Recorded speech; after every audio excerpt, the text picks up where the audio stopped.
digging deeper into our 5 pillars of wellness. I'll give you just a few statistics, because I don't want to bore you with too many details, but numbers are important, especially now. And these are numbers either from 2019 or 2020. So I'm not going too back into statistics. The World Economic Forum said last year that 62% of adults worldwide feel that they don't sleep well. Insomnia affects about 30% of the population, according to the Sleep Foundation in 2020. 1 billion people worldwide suffer from obstructive sleep apnea, according to the Lancet in 2019. How well you sleep has a direct impact on your cognitive functions, how you will deal with the following day, with the stress, how much you can take, how much you can take before you explode, or how much you can take before you say, what if stress was not just considered as a disease, but what if stress was actually a syndrome of adaptation, encouraging us to find grit and resiliency so that we can be more creative and pivot and find new ways to adjust in the new, not even normal. Or even just understanding, like, what if stress isn't exactly this situation, this stressful moment that I'm dealing with, but it's how I'm dealing with it that is causing the stress, right?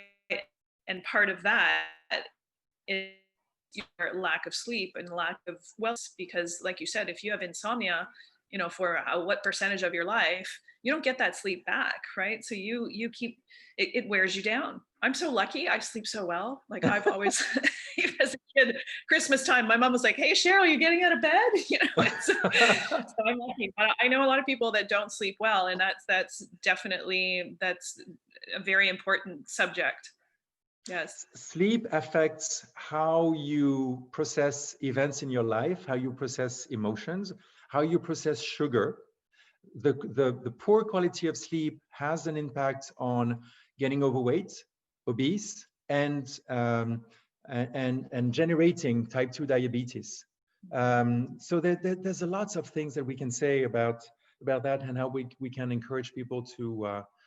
Someone said, I'm still looking for the name of that person, but a quote was, "What if the secret of happiness was lying in the nanosecond between what happens to you and how you choose to respond?" That nanosecond. Yeah. And sometimes, right. Yeah. And sometimes because of things and it's just the last drop. It's just the final nudge. And then you explode and say, no, and it's always like this. Road rage. Yeah. In the end, it's just like, how do you become more of a Zen person? How do you realize, like, how do you stay in the moment and understand what's actually happening at that time, and how do you deal with it? And when you understand you're that person that explodes and doesn't have patience, and I see that, like, I see that in people, not that I'm, Yoda or anything, but just, I try and be very much in the moment, and I try and be very aware of what I'm saying and how it affects others. Just having a positive attitude in general. I mean, this is just such challenging times for anybody right now. Like,